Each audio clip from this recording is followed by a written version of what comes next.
Ngam sung thila Leng nun Golhangpa chu analong sit ti Thilha Thusim anangai khom kit na hitin hizi chun koi tabang he zong le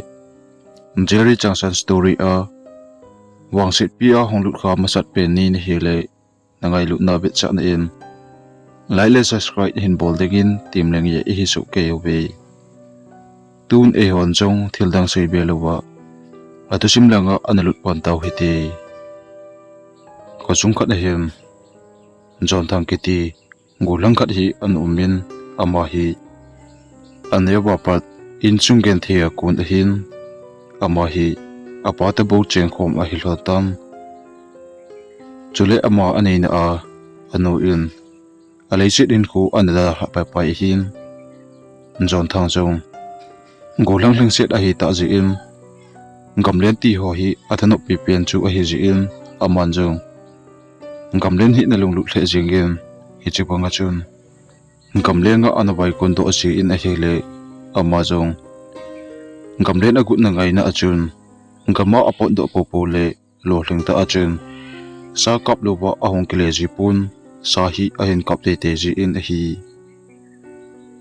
di chun John thang hi mina bet ding chun de ta le lungsit mel pota golang kha chu anahi in amel jong ahoyin ata asa jong ahlingin ama hi lungsi sil mel anapu in kosunga nunga aho chun John thang hi ana de hle jingun ahin la in chung nei lo gen thete a hi ji in nunga ahon ana de nau chu iman ana gel chi po bin hi ahin la ane ba pat ana ki bu phompi nunga khat ling boy ki ti hi anu men ama hin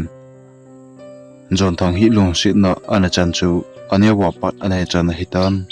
ahin la alung sit na hi numei a hi ji lung sit na sei do ngam lovin hin khu ana mang to pi hlonin a hi John thang jong khusunga pat na gam ale na ahong kele lang phat le ling boy hin khosung aninga ananga aji in khosung ahong hlun phat le in chan ge chu akilhon pi ji in hi ji chun John thang hin jong in lang ahong kele teng ling boy mel amo lo ba a hele alung kel amo cho ji pun chule ling boy hi achunu mel to akilo ji in achunu bangin agel ji in hi ni khat hi ama jong gamlenga achi a ahong kele la ka him leng boy in jong khosung aninga chung chung khat na chun nga in John thang jong khosung ahong lu hla ju ba him nunga nun ananga achina chu obena hele nunga nun pun aniki be a chung chunga atu puma mel hlai seu chewa anabe chu amo pha na hin John thang jong me seu seu ba chun aling ko khat lenga sa a hin pu chu nunga nu um langa chun a hin pu phin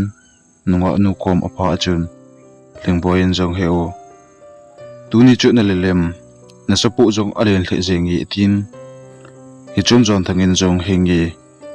tuni wang kalel hle jingi ka sakap na in gam kalen na achun kol chang ta chunga sa hi ka kap min a hele sa chu ka kap na in kol noilanga aleng hla pa pain kenjo kol noilanga chu kadel hla pa pa ya a hele song khat hi ka chot hla in ke jong anoilanga ka kita hla an achun ka khut le ka keng hi ka kisu kha e a hin ti pha na chun ling boy in jong heo hoilai ne kisu kha ham tin a kisu kha na ho chu obena hele song le thing hal ho a kita kha na ati ho apop la la chu omo pha nin ling boy in jong heo in lang chun phi hi ti tim in lang ajun phi thlonin in alun pha na chun ling boy chun John thang a kisu kha na ho chu ajen pi in a hele John thang in jong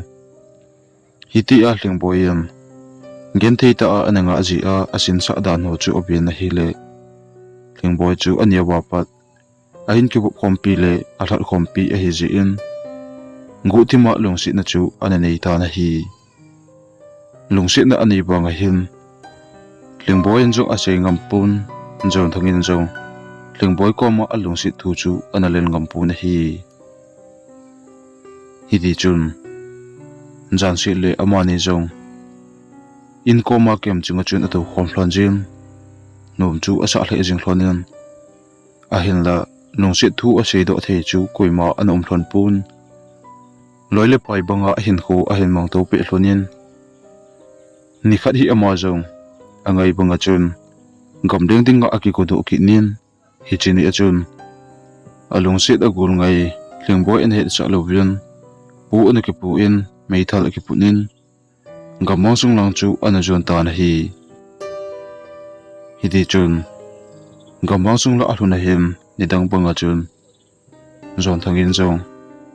sa a hin holin sa hi a hin changle le in a hi le chini a chun iti sa achana a hin hole le banga chun sa kiti him amazo pun kap ding amazo lo phanin ni sa zong alum tha ding ko na hitan aman zong sa ka kap luwa a hi le kinung le ta pungi tim ni sa alum tha zo khotim tha zo hin aman zong sa hi atha a hin hole le in sa a hin changle le in alang khana agul ngai alung si thingboyen zong u pa zon thang khosunga ahong ki le ding chu khosung pa ma chung chunga atu poma ananga in a hi le iti anga abanga chun u pa chu khothim thla nungin chong ahong ki le ta pun hi nidanga akile jina phana ahong ki le lo phanin lingboyen zong ku hi hong vai gi ding tujan hi hong chon ding hitale a kilometer lasita achun ahong ki le jina lang gamang sung lang chu agal be thon chom khat agal be jo hin in langa akinung le ta na hi di chun zon thang zong gamang sung la a uma sa a hole le pe na hin sa kiti him chu amazo pun aman zong sa kiti him amazo lo phanin masanga sa anakap na kol chang chung lang chun all ola akal to bin kol sang chung akal do zo hin aking azit ho chu obelele na hi le jan noi chun sa kiti ahomom pun aman zong sa ahong lo phanin thing chung khatna akal do in thing chung akonin mo le thang ho chu obelele na hi le chunga thla ahong su do zo hin agal langa kona gan cha ho sa hi a hin chamang phulin aman jong gan cha ho sa aja na lang chu agal bet nin a hi le sakhi elena le jing khat hi a in kal mu in aman jong sakhi chu hoi ta in a ben hi le sakhi dang to bang lo ben ata sa jong alinin apum jong alinin hi chun jon thangin jong sakhi adet wal ji chun a thanop to a hi le a meithal chu ala do in a meithal chun sakhi elena le jing ama na lang chu na all ola a hong su chu a meithal chun a doi tu chenin sakhi chu a kap ta na hele a kap zo hin sakhi chu ha pe na a pengin a pen kin chu gan cha ham to kilo to pun mem ka banga chun gan cha sakhi chu a hong kap hlan numai asu gina ahong ka hla pha na chun zon thagin zong lungtung ta le ti jata achun avem abet pe lai ta achun sakhi alina le jeng chu kolanga chun al hain a hi le zon thangin zong alung don to asa kap chu pamai asa wal je in apan mun na a ko na chun gang chula achom thlan achop hla to ki tu in sakhi a hlaina langa chun adel pa pai ta na hi le adel to ketu chun sakhi zong gamang sung langa chun a hlai pe pe in kol ning a pha pha chun kol ning a chun a hlai hlan a hin la kol ning chu ham ho asan bal ji in jon thangin zong kol ning chu gel phalowa a hlai in a hi le kol ning a chun jon thang chu a hlai hla pa pa in a hlai hla a chun meithal puma chun kola akitang thla na hi kola akita lama chun zon thangin zong alu le akeng ho chu thingle sung ho achun a hin kita ha in ata sa thingle sunga a hin kita ha pho na chun tu la chu lang chu he phalowian ho hello ba ake jampar pai ta na hi di chun leng boy jong in langa akile a in a hlun chaw hian jan so nunga chun lumna chunga akizam than akizam puma chun au zon tang chu agialin a hele khosung langa ahong kile lo chu ipi boina ane hedem a helo le chahi akap lo ji a hong kile lo a hedem tin alunga agial puma om pe laita a hem leng boin zo ku hi ahong kile pha le kalunga lung sit na kachan hi kiman sei do a hi leng gen thei ta a ka ki pu pu changin ahong kile pha le sei do ta ngi tin me siu siu bachun aki gialin au zon thang hochunga ahong kile pha le lung sit na sei do dingi de ki gial hlan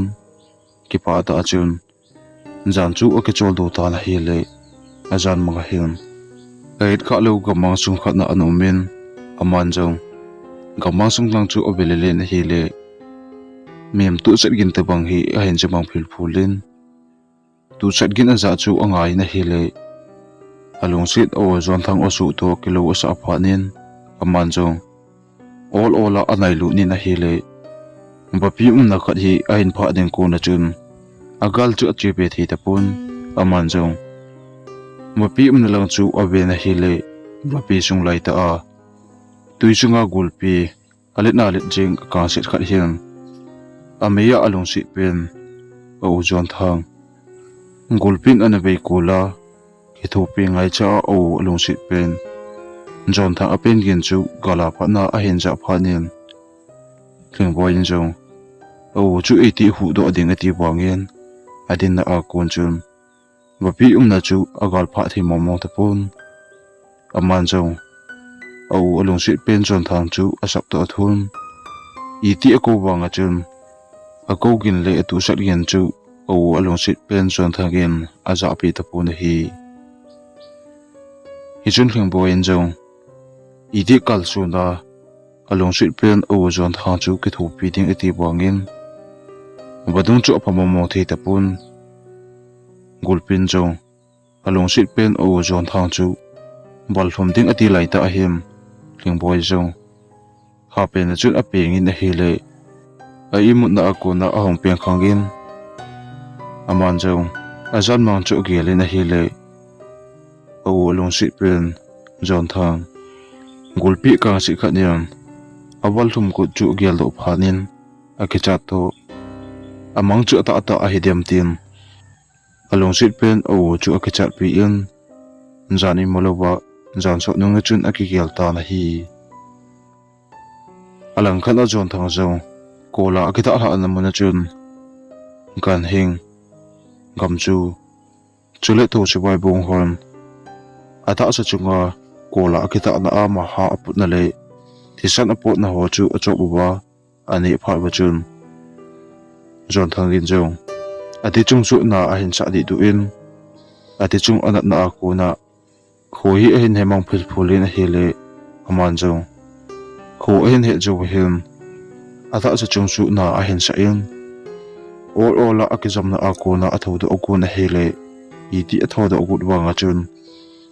ata sa akyang le khut ho chu sung le thing ho a akita kha nan akizam na ako na atho do zo ta pun aman jong a khut kha lang chu cha thei ji in ata sa chung ho chu atham le len a hi le thisan ma de du ho a hin ki tham kha achun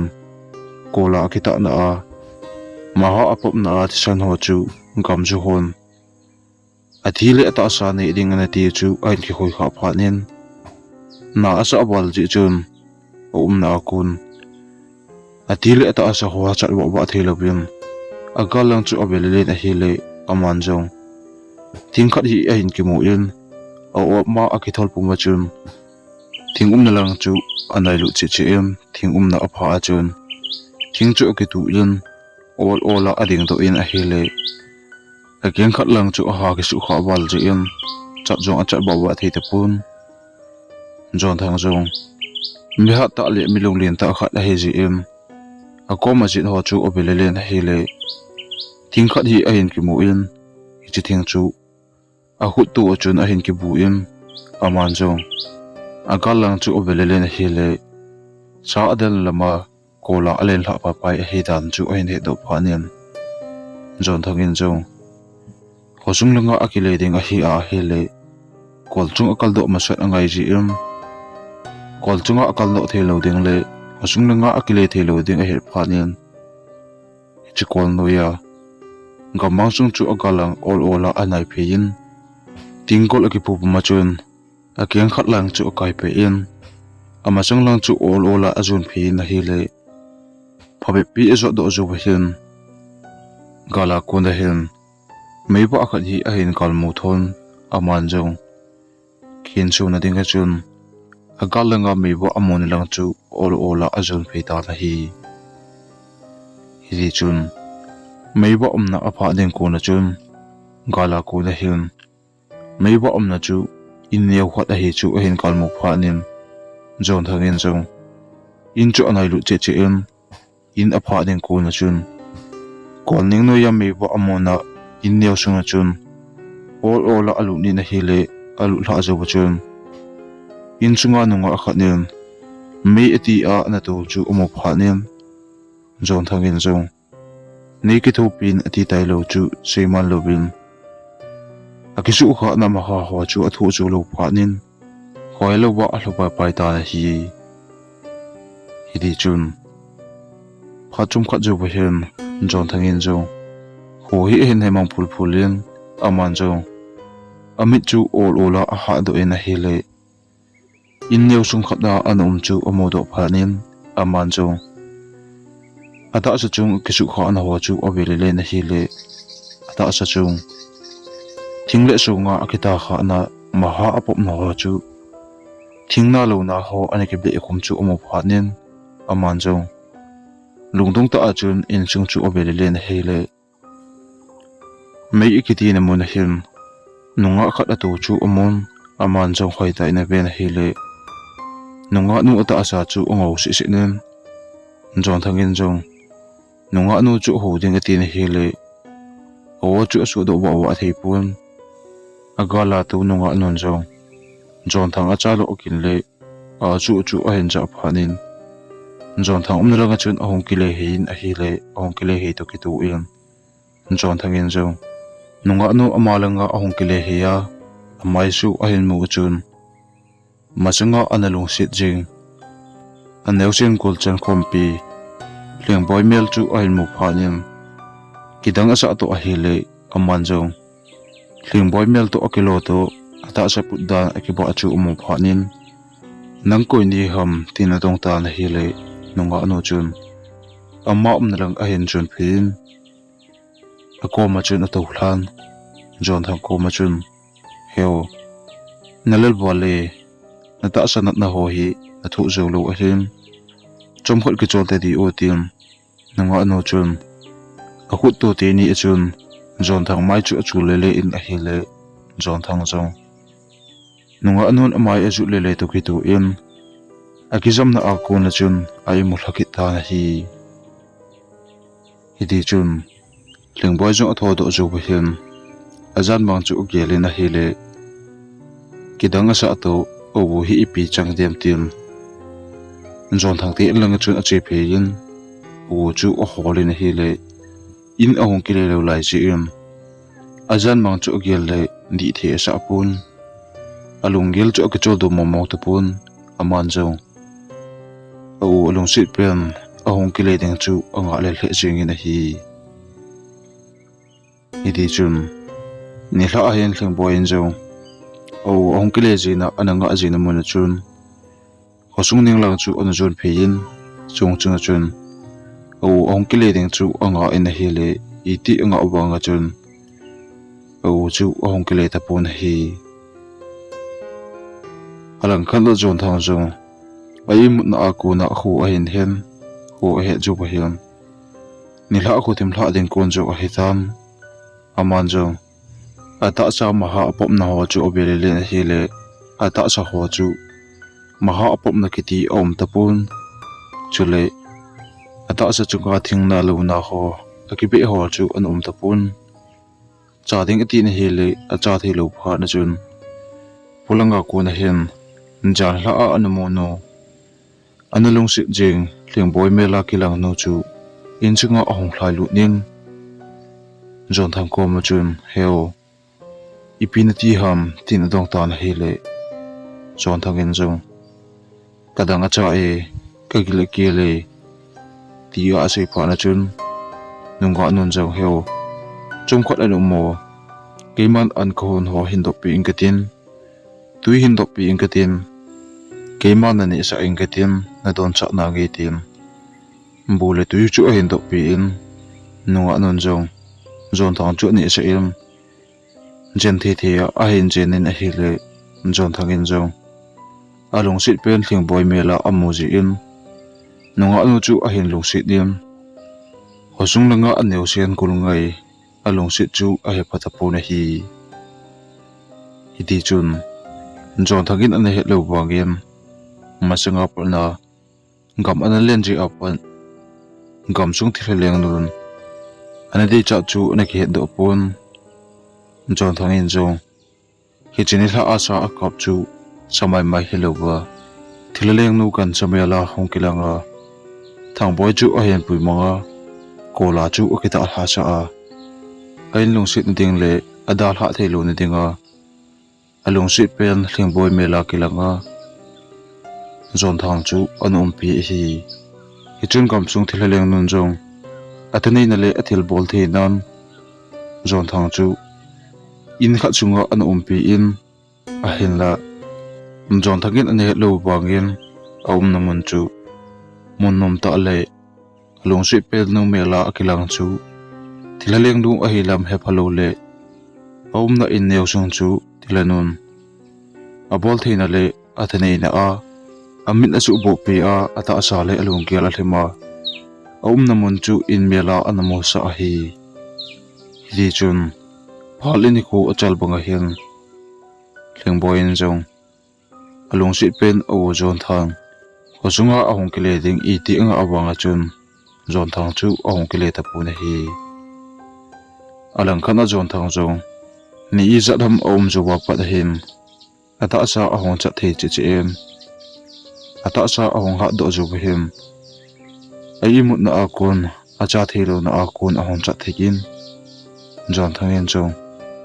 ni khadi ai mut na akon a thodo em polanga chun orola awa phein a hele polanga pha chun income lai ta a nunga anu em phone lai le ana thlo chu a hin mo pha nen nunga nu lang chu azon phein nunga nu ko ma chun nang ko nei ham hi chan ge ya gen thei ta a nei sin sa le nei pi hi ka gel le ka ki pa e a hin la tun ka cha thei tan ka ta sa jong awol do tan hi chan ge ya nei pan pi le nei ki thu pi hi ka ki pa le jing e keman sa na ka hi leng hi bang hi ka tu lo ding a him sa ka ma ka del na langa hi ti a hi gen thei ka thu kha zo a hi bo we a hin la nangin hi chan ge ya nei pan pi a nei ki thu pi hi ke din asa le na ding I ma ka nei poi tin nunga nu ko ma chun ase na hi le nunga nu chu ong ki le hin jon thagin zo nunga nu chu hoi ta ina be na hi le masanga analong sit jing thlingboy mela amoji chun thlingboy ni ham tin dong ta na hi le nunga nun jong heo ke thlingboy ka hi poi a hin la thlingboy ti a nei ko the a hin ai vem masanga gam nong le na panin nang hi kain ve ji in namel sole nu chan nata sa put dan ho ka de yin lungsit kain chan ji a ken zo nigen the ni na ha sat ni a kain ki thu pi a hi e heo ki phalam hi be em ka changa hilai mu na hi ka hi tai masanga panin kanule ka pan hilai mu na hi chen pi him kanule ka pa hin hilai mu na ein dal ha na asot tai keman hilai mun hi dal halowa kachanga ka chen pa pai hi tien jon tha kom chununga anu chuna sei pi in hele jon thangin jong kidang sa awal ji chun nunga anu chu chom khat be tinin masanga pat analong si klingboy mel changa chun amel chu hoi asa chi chi in chule a ke tho pin ale asin sa na ho chu ogialin thilanunga anu chu lungsit a hin chat che che in aman jong hilai muna kum na hi ni za the tam tin adong ta na hi le nunga nun zo heo lungkham hi in hilai muna na hi ni khu pa pi bang achi tam tun na ta sa hi hongdam do pan pan him ngama chi in lang khosung langa kinung le hi la yin chomkhat hilai muna ta diam edam thiang pha teng le kinung le na ti tin hi chen jon thangin jong nunga nu en athu se chu gial na hi le di sam dei banga acha theilo lai ji chun nunga nu chu long sit nu thingboi mela amo ji in nunga nu mai su mo teng along sit pen thingboi chu gel phalo le apa gel phalo bachun nunga nu thilanu chu ahin mon pi ten ta na hi idi chun jana him thingboi mela kilang thilanun jong alung thim chu ahin mang chan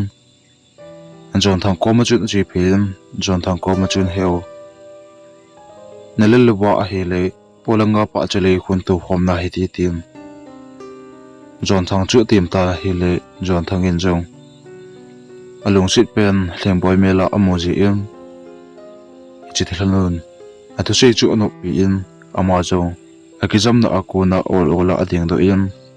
thilanu chu azui ta na hele nunga nun jong polanga chun apui do em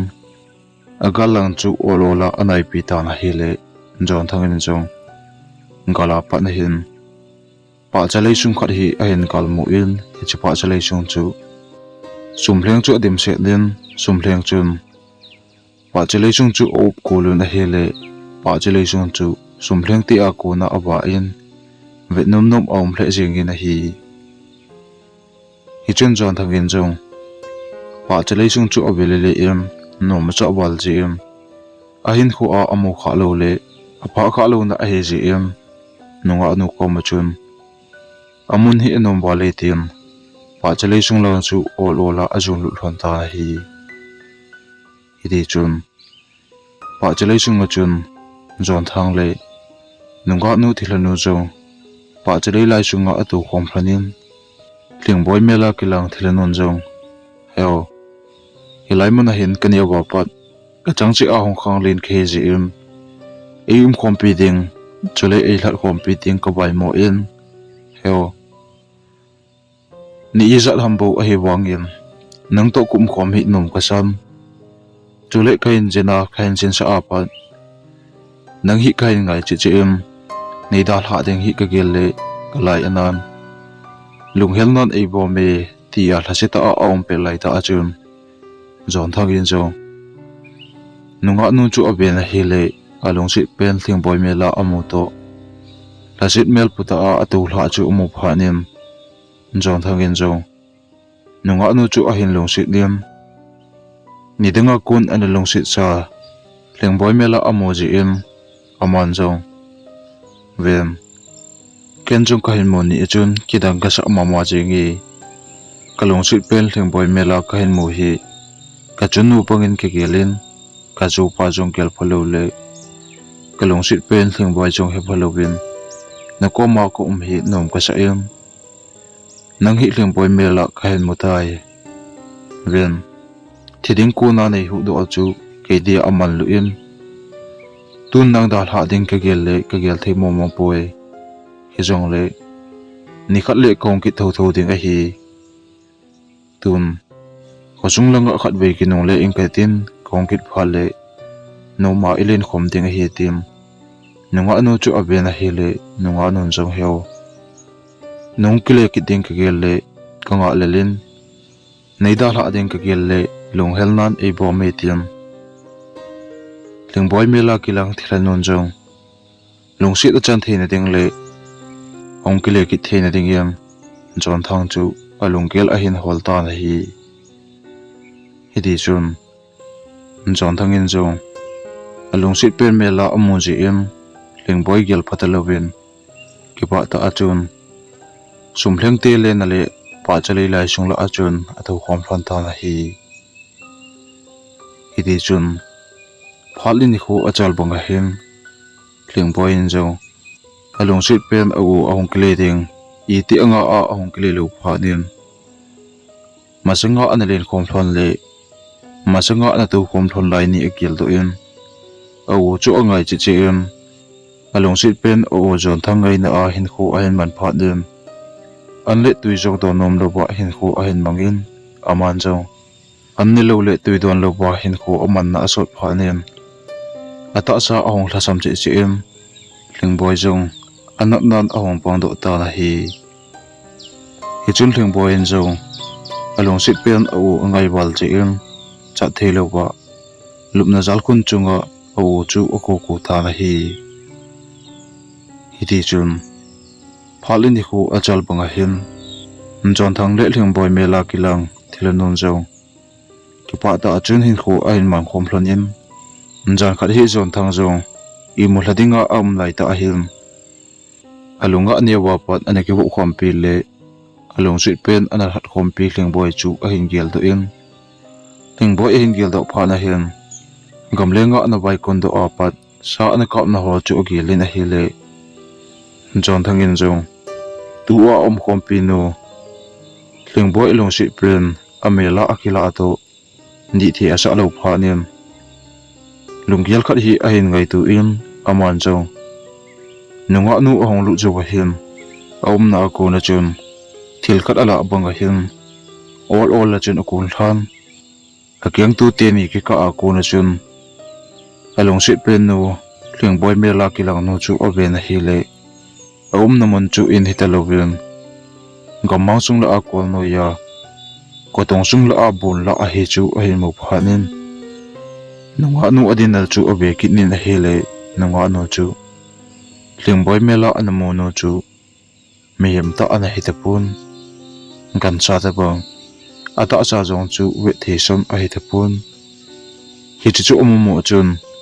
jon thang jo akicha to a hi le akun hla na akuna chun gang chula ading do in naman chu abe kitnin a hi le masanga anamo ngai banga chun in mela amuki din nunga no jo along sit pen ling boy mela a hin mukit phana chun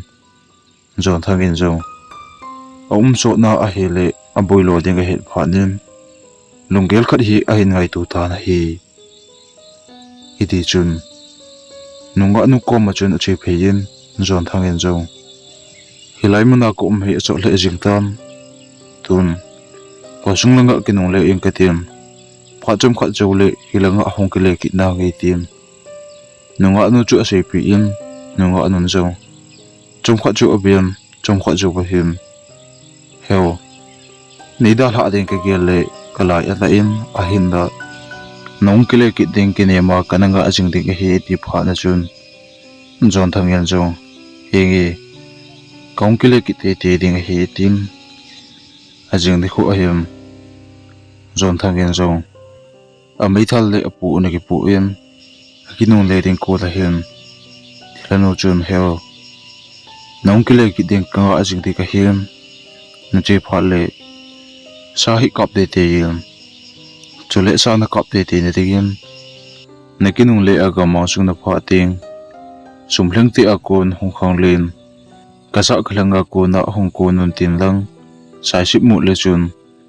sa khat pen pen hong in tin chi sa chu na kap ding a hitai heo nong kile ki ding ka nga ajing ding a hi tim lasita achun o men hele jon thangin jo along sit pe no mela anamo no chu miem ta a hilo wagin ain khu anahu do pi ho chu agelin adar ha ding chu agel le miem ta a hilo wagin apun le jingin hi hidi chun jon thangin jo kong kile ki te ding hi tim osung lang zo na ahong kile ku lai ta hen nunga no chun heo hilai mun na khil ha apa kinung he hi be in tin jon thangin jo kol chang na lang chu a hen chu le ta na hi hiti chun na mun a khil ha apa na chun jon thangin jo kinung heading atin a hen la kinung heya a hele hi chi thil no chun al hasit ding chu agel le di the sa lo ji in kinung he ta lo win kol lang chu nai chi che in kol pha pha na chun sa adel na a kola akita hla na achun ong kal to ta na hi hidi chun kola kal do ju hen aman zong gamang sung la chu a hen zo pe in a hi le I chan ham a pha zo ba hin nunga nu in a se chu a hen gel do pha nin gamang sunga chun sumleng ti a kun hong khang len kasa ka langa ku da hong kun non tin sai sip chu amu nin a hi le chom kha zo ba hin na sa langa ku na hen gan cha a hong hlai su ta bang hi a hen jan aman zong gan cha a hong hlai su lang chu a be na he le sasan alina le jing khat hi a hin mu phan na chun a mai thala chun a doi tu chendian sasan chu a ka min hi le sasan chu om na mona akile thalin ati pai pai ta na hi chun zon thangin zo sasan chu a hin ki pu en ki pa ta en khosung langa a hong ki le ta na hi ti chun khosung a hong hlon zo ba hin khosung mi pi tiam pha chot ta zo ba zon thang a hong kinung le chu mu pha nun kidang a se un ama hon zo zon thang chu adungun a hi le zon thangin wang khosung mi pi te chu anadon bu ta pun chule gamang sunga hi chan awum chu gamgil sunga awa lut kha ji a hong ki le do thelo da na chun khosung mi pi te chu ana he sa ta na hi chun zon thangin zo along sit pen lingboi dam mo hi chu hen he do phanin lingboi ti ilang chu azun phin lingboi ti in a hlun hlun a chun lingboi chu obena hi le dam mo na chal khun chunga ata sa le lim le mel ki hilewa na chu mo phanin zon thangin zo lingboi chu pu da pi walin lingboi ko ma chun a to hlan lingboi tun khong ki le tai ipidinga dam mo na jal khun chunga hiti a hi umjing ni tam tin adong ta na hi le nunga non zo heo khain ngai wala nong ki le ding kanga na langin nangla nong ki le momo tapon nong ki le lo ni asot pha na an lo tu don nom lo ba nup na jal khuna dam mo pa pai ka hitai ti a se pha na chun zon thangin zo klingboy chu lung si walin apei chung aki khap sa en klingboy ko ma chun klingboy tu ni apa na na da hata pong e tim phat che a klingboy chu a hin umpi in an le tui a hin ton cha in a hin ni sa in a hele klingboy zo phat le ni khu a chal ba ga hin ata cha adam mo na akun a hong dam do in along sil pen o zon thang amo apa na chun ki panan hin khu a hin mang ta na hi hiti chun lingboy zo a hong dam do a ku na hin au ko ma long si thu sei dinga na ki chu a sei ta na hi le zon thang in zo lingboy zo long si chi chi em lingboy ko ma chun ken jong ka ne ba pa na long si ka in chan na hi tai a hin la nei lo gen the ki ji a long si na jing cha jong se do zo lo ba hin ko kain mangi lingboy ni ngai dam te te yam tu ni apa na ko ma ko umpi jing ding na hitan na da hata pungi wen kg a hi chan gen the na thu hi ve jong ko ve jo pon ka hin it wa le tin hi chini apa na chun lingboy le zon thagen kilong si na hin kho chu a hin mang hlon ta na hi ti chun pa le ni khu achal banga hin zon thang zong ka mang sunga akinong le lo na asot phanin thilanon jong zon thang i ti ahong ki le ding anga awangin ahong ki le momo ta pun hi chun thilanon jong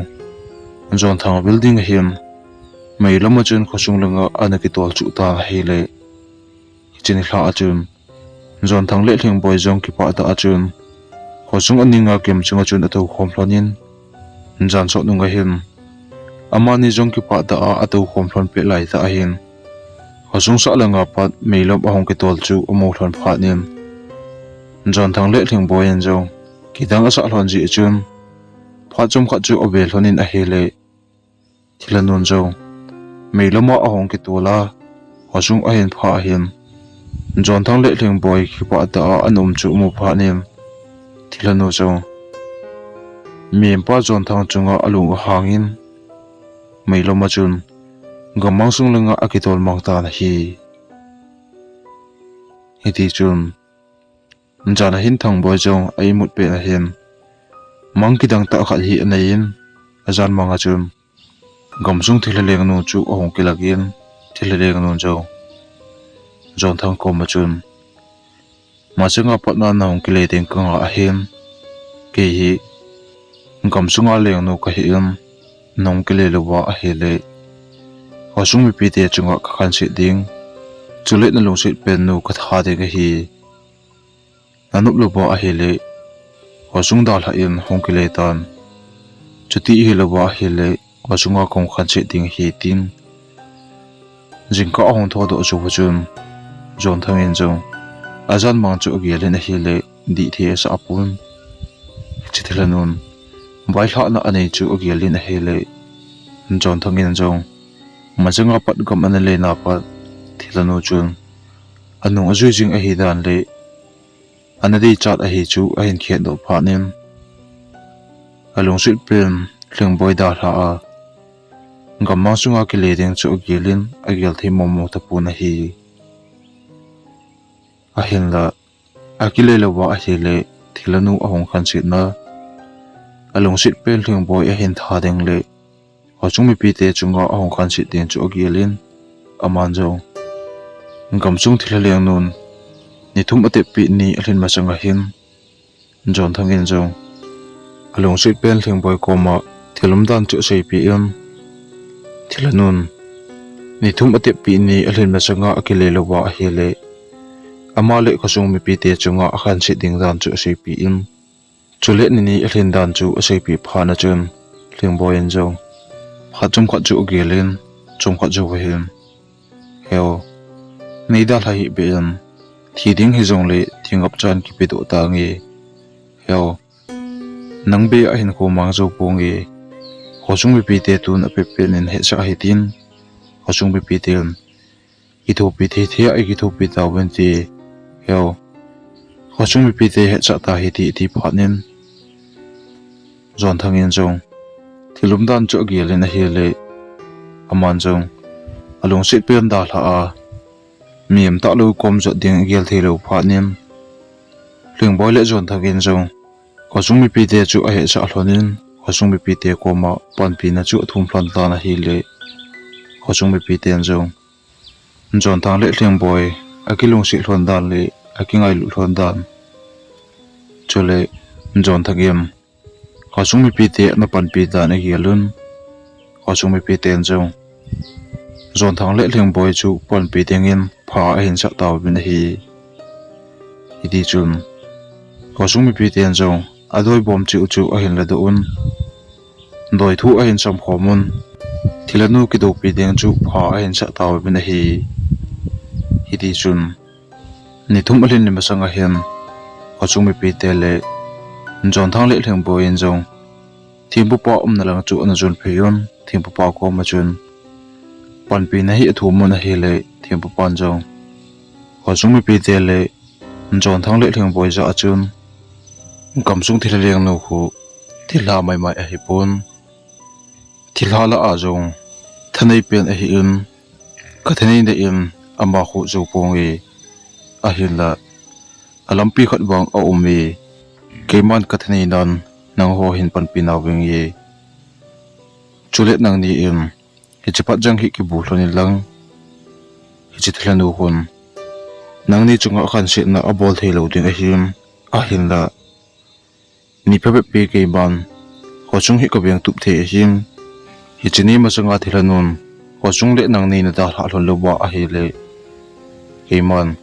thanei na nei zo ta pong ke tin hosung hi beng tup zo ta pong e tim thiam pa pan jong jon thang le thleng boy chu pa jang san khat gela abu pi zo chun phuya sap khum tenin asap khum zo pha nin thiam pa pan jong tun kinong le ta wen kathanei na zo se hosung hi hin beng tup ta ngi tim hosung mi pi te le jon thang le thleng boy zo hosung langa ahong ki le ta bu na hi idi chun phale ni khu achal banga hin hosung mi pi ten zo jon thang le thleng boy chu ki chen na a he nei sa hi chithlenu chun jon thang hi ada hla the dinga ki chen na anei sa awangun chi Thilha nu chun thanei na ju chi chun tempo pan Thilha nun ko chunga kan se na anei thi lo na dinga phui ana sap khum chu athanei na a hat mo che che em zan kha hi ko sumi pi te jong ai mu hla nong ba hian phui si alang yam wan a gingin go azu na hele ko sumi pi te chu koima ai mu the om pun zan ko ba hele hian phui si le go pi chu ki thun jingko ba hla ding kon laga hian phui si ala na go azu chu pa pha nen ko sumi pi te jong in chi a ko na apo du un a hele ko sung sa lenga mong phong chunga Punsan kat akida achu omo phatnun kosong mi piten jong punsan akida na lang chu achun phirun a hele mongpong mun aphaw chun mongpong chunga punsan akida na no ya thim pupa mong ho ki ka a athisa a anum chu omo phatnun kosong mi pite jong abon lungdong lo le ke chalo chu kuima a umpo bun hi hiti chun thim pupa athi juwa pa na hin zana chun hozunga ahui si alang jin hui si le go aki thu a wan agin jawa jingko aba hla jo hi le ko sunga ai laita ta u naw sen le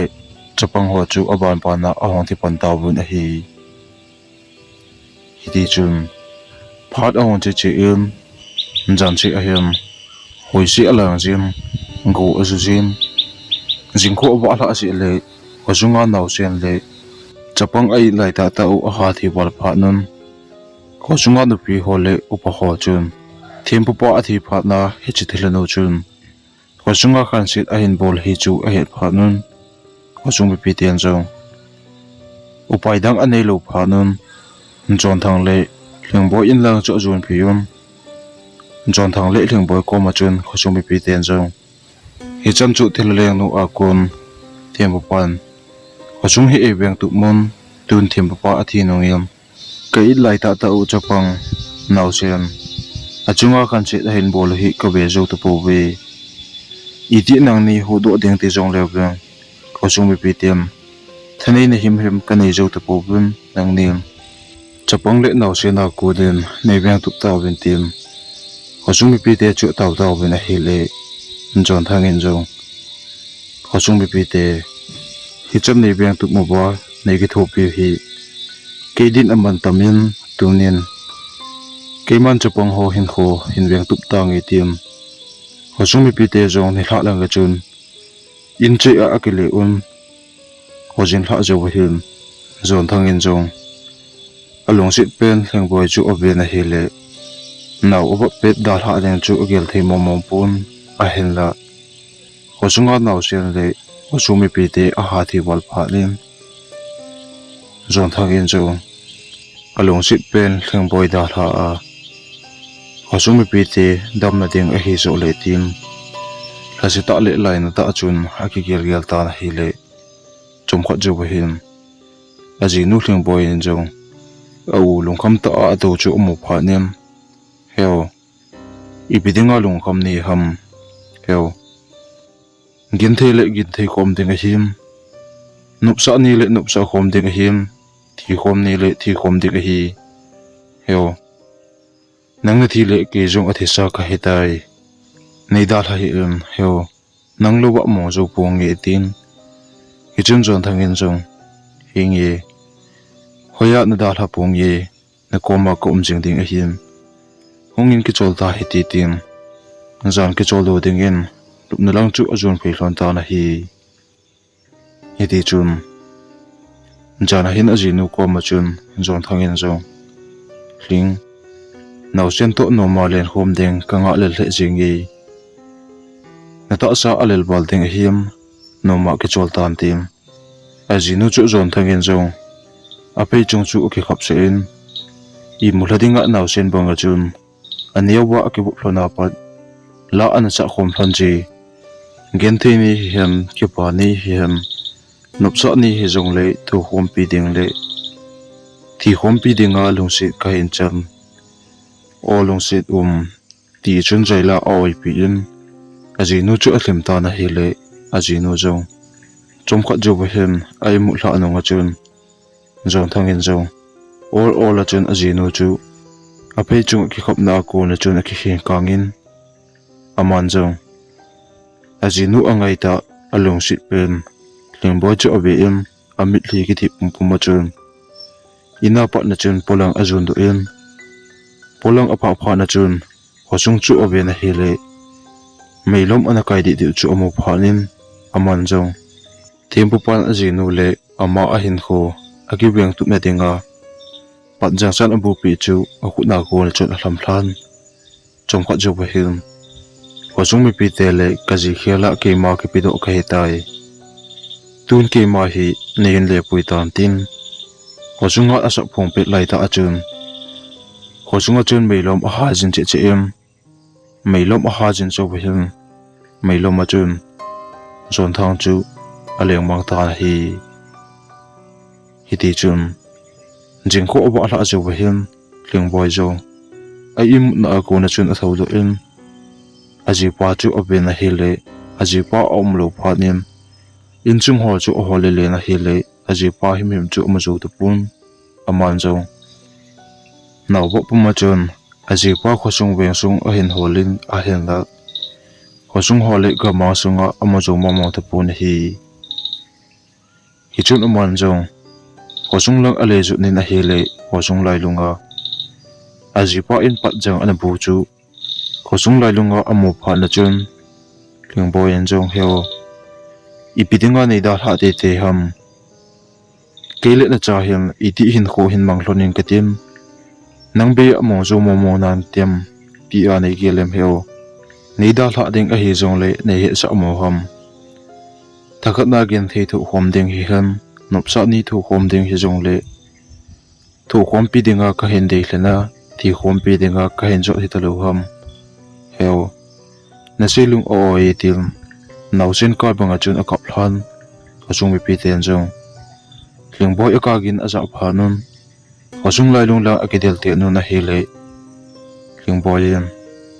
aji pa khut chunga kai pat jang chan ana ki choya ana ka chu umum phanun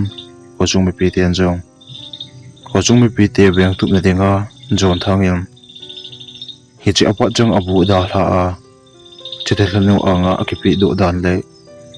jingko oba hla nunga naw sian le chapang athi lo dan a het phanun khosung mi pi te chun apo nat pi lo le ala sit pi lo koima om po bin hi ri chun phalini khu achal banga hian ni thum chu ba chun khosung sa langa thempu pa athina mun mong phung noi chun jon thang ata sa chu ain mu do taw bin hi chun khosung mi pi ten jo jon thang ata sa chu hi chini mama achun a hin vui do un ni hla langa hian king boy en jo aji pa hlan chung chu hla lel sa sa a hin hla in aji pa hlan chung achun aji pa angai bal le a ha ka bal lamin khoylo ba akizam ten pa pai ta na hi le amang tu bang ata ta bang hin aji pa chu ong kilang yin aji pa chun now ni ngai lut dan le ni long sit dan ka gelin a hi le ken jong kain long sit nin ka hin ngai mama jingi he jong le keima athi in nei gelin lang I cha khan koding hin gel tan neu se na pat ilen khom lai ka hin gel do jingi tim aji pa chu hlumhleng ho chun aleng mang pa pai ta na hi hiti chun phal ani ko achal bang hin ling boy en jo oi sunga naw sen obop chu a hin kho kha pe in phal ani ko achal bang hin chapa mel hoita khat hi a hin nei ta na hi hi chun ling boy en jo a chapa men chu min ngai ta in thang boy tim a hin min bo in thang boy jong phal ani ko achal bang hin kum chom le kum thum hobel ong hi zo hin ata sa jong ale le jingim alim le amel chu jong apalim le mel chu upu in vetnom nom anum le jingin a hi hidi chun thang boin zo anu a hin ngai lu le jingin anu lo na a nom ji pun a hin da ama hin apan analung lut pi bangin kamlen hi analung lut pi in a hin la anu hin anaza da le jing ji in a hi hidi chun phale ni ko achal bangin Leng boy jan jong achapa mel amu tiang le ajipa angai na le alung helna ho jo se anabang chi ta na hi hichini apa na chun thang boy le anun jong ki pa ta achun hin khu a hin ma to hlonin Leng boy jan jong phat kal khat le ajipa hi ajan manga amuji in a hi Thusim akichai tai apan ananga ki na hiti na bonun mangpha